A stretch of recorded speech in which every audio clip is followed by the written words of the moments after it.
만복의 근원 하나님, 온 백성 찬송 드리고 저 천사여 찬송하세. 찬송 성부 성자 성령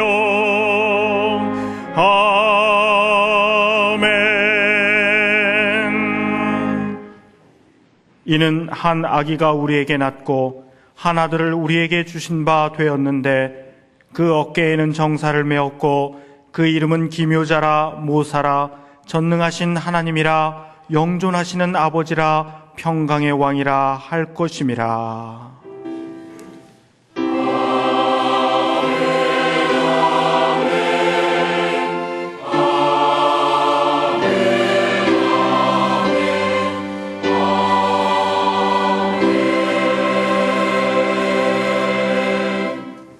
이 시간 하나님께서 우리에게 주시는 구약의 말씀은 미가 5장 2절입니다.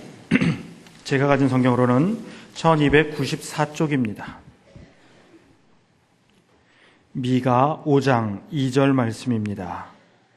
베들레헴 에브라다야, 너는 유다 족속 중에 작을지라도 이스라엘을 다스릴 자가 내게서 내게로 나올 것이라. 그의 근본은 상고의 태초에니라. 아멘.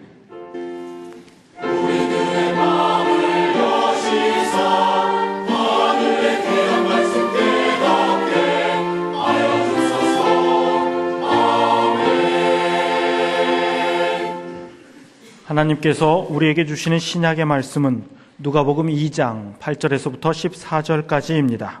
제가 가진 성경으로는 89쪽입니다.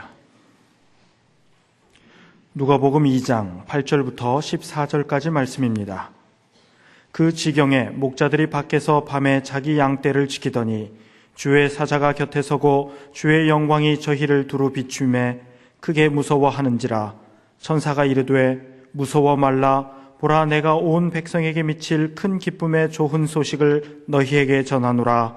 오늘날 다윗의 동네에 너희를 위하여 구주가 나셨으니 곧 그리스도 주시니라.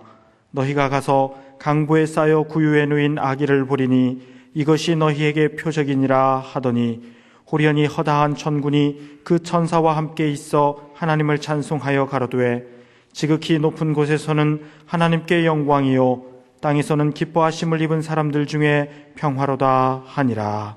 아멘. 메리 크리스마스.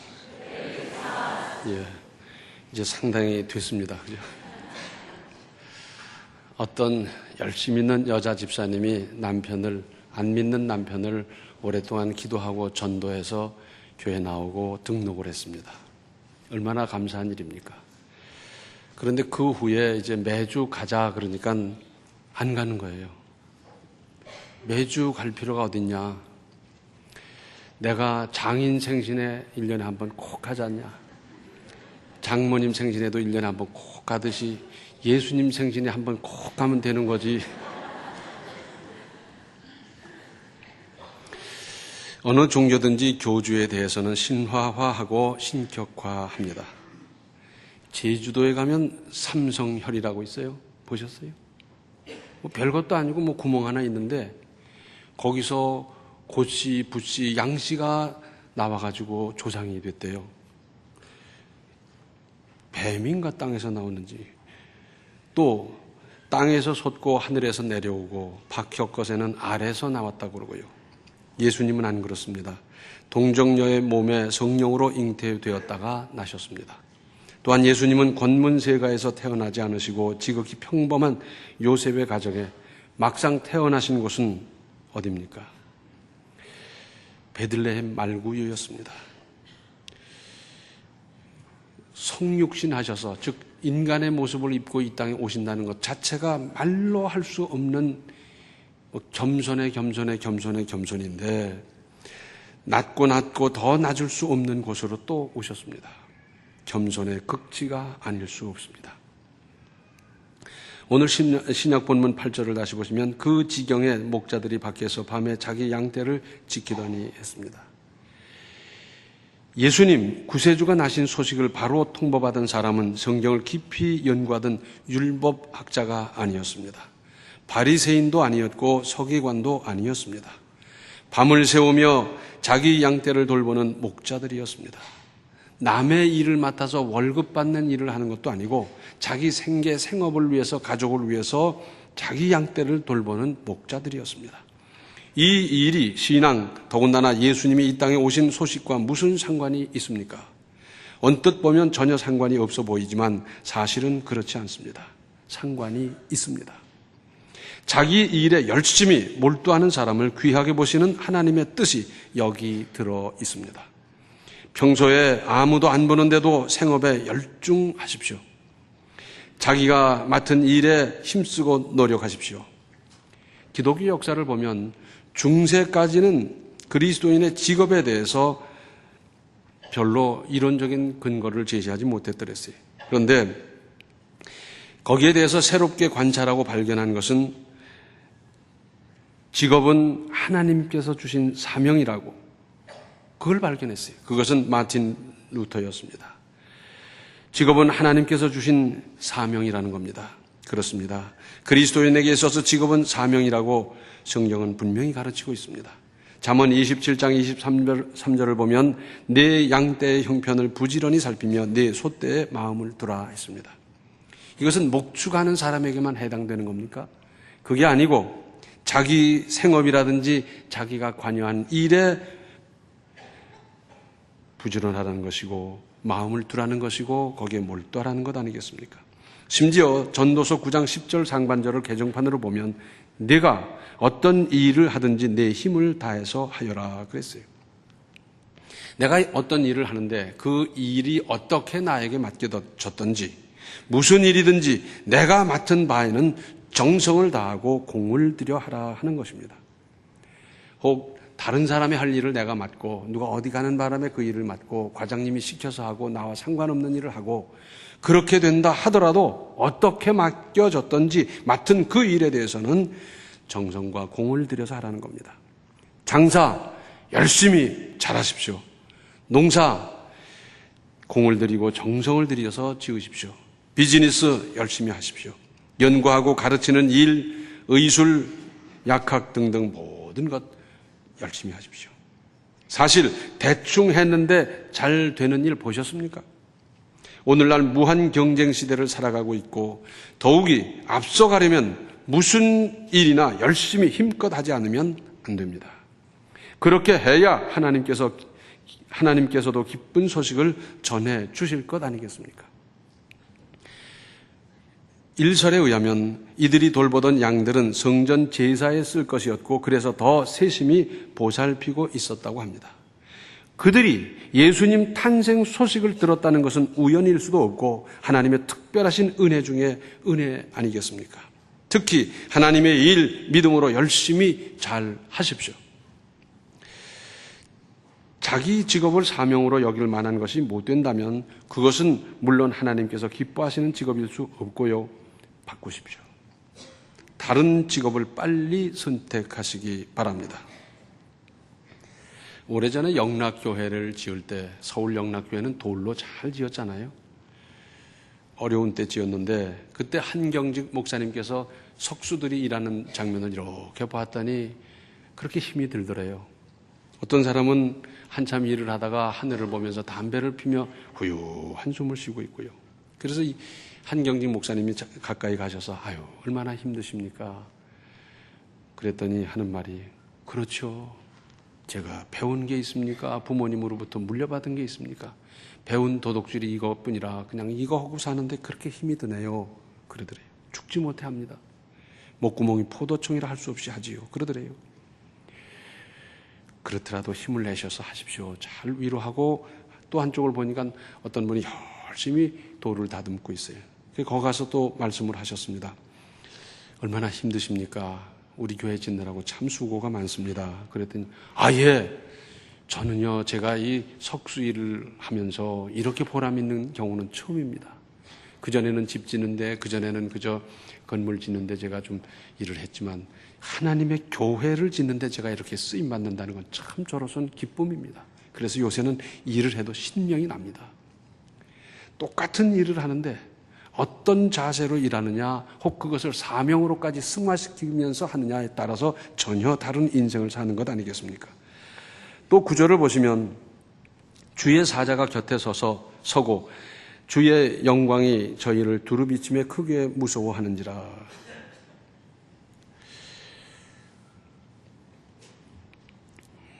주의 사자를 통해 알려주시고 이어지는 신비한 체험이 따릅니다. 13절과 14절에 호련히 허다한 천군이 그 천사와 함께 있어 하나님을 찬송하여 가로되 지극히 높은 곳에서는 하나님께 영광이요 땅에서는 기뻐하심을 입은 사람들 중에 평화로다 하니라. 신앙 체험은 소중한 겁니다. 잘 간직하고 소멸하지 않도록 잘 단돌이 할 일입니다. 그 후 그들은 어떻게 했습니까? 강보에 쌓인 아기를 가서 보아라. 표적이다. 그랬는데 그들은 어떻게 했습니까?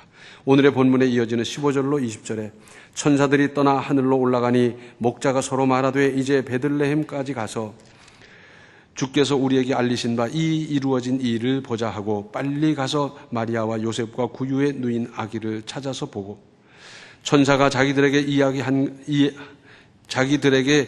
이 아기에 대하여 말한 것을 고하니 듣는 자가 다 목자의 말하는 일을 기이 여기되 마리아는 이 모든 말을 마음에 지키어 생각하니라.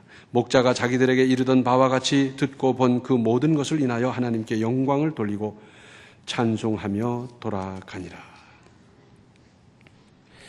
말씀을 받고 즉시 행동하고 즉시 실천한 것입니다. 여기에는 그들이 그렇게 소중히 여겨 밤을 새우며 지키던 양떼를 그냥 두고 떠나는 모험을 감행했습니다. 다녀와 봤더니 몇 마리의 양이 없어졌다거나 혹 꽤 많은 양이 없어져 버렸을 수도 있습니다. 그렇게 되면 밤새도록 양떼를 찾아서 동서남북으로 흩어져서 얼마나 고생을 해야 되겠습니까? 그런데 결단했어요. 인류 역사를 보면 위대한 일은 모두 모험의 산물이었습니다. 믿음에는 상당한 모험이 따를 수 있습니다.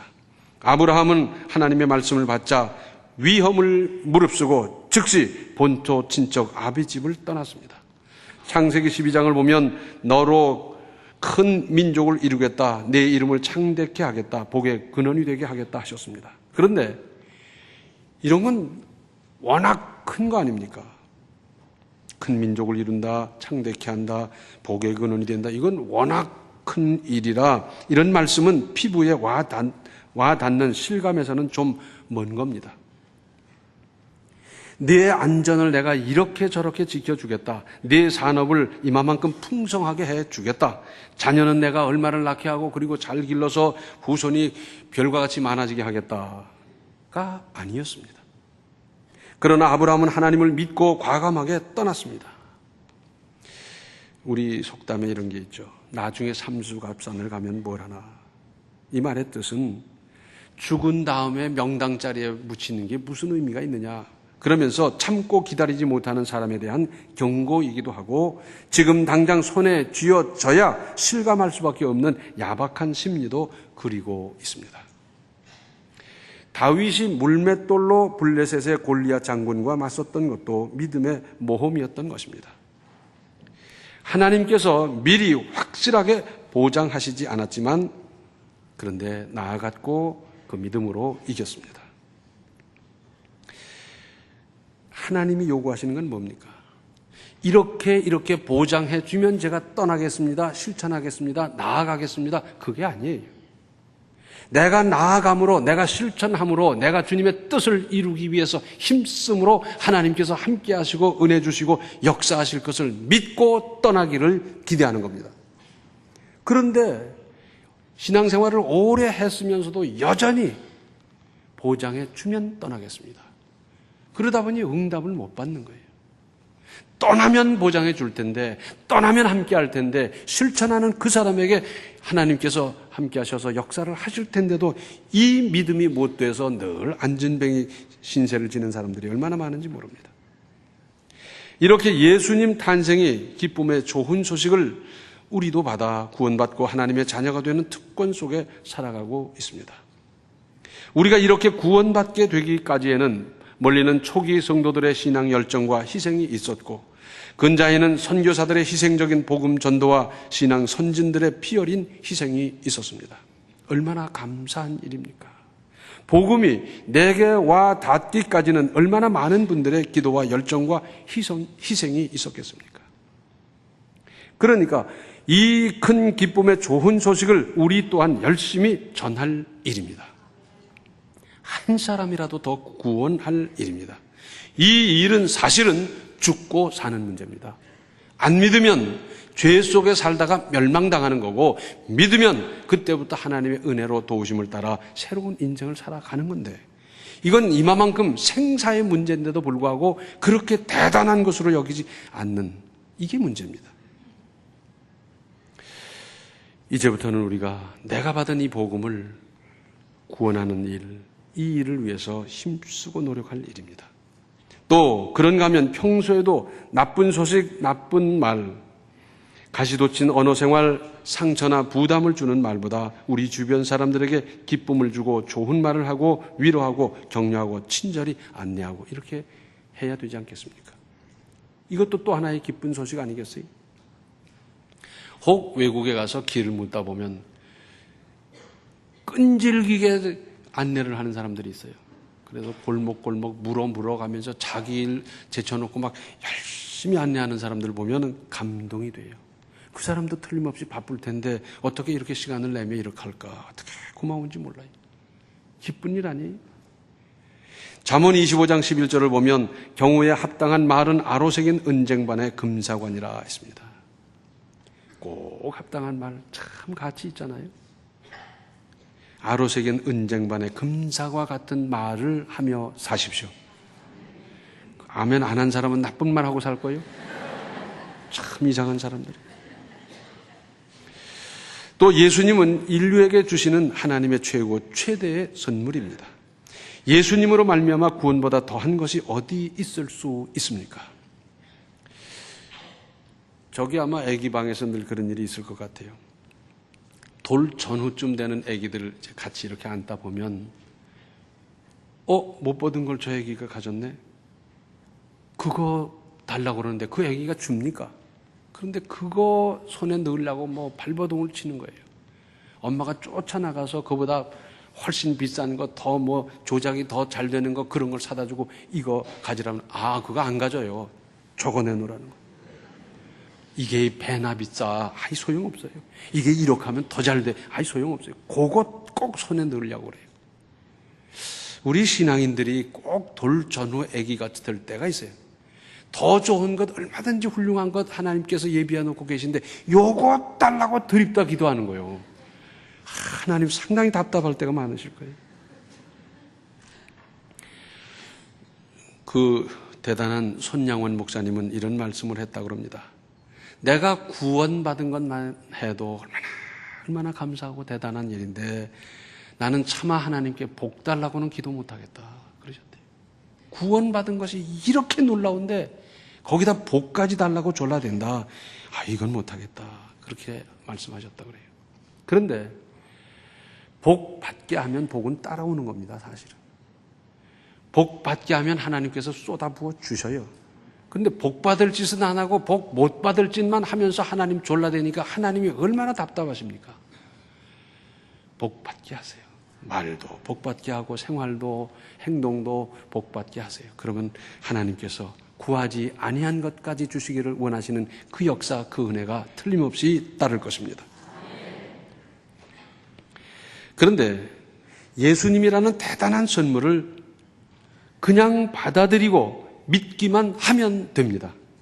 여기에 하나님의 깊고 깊으신 사랑이 있습니다.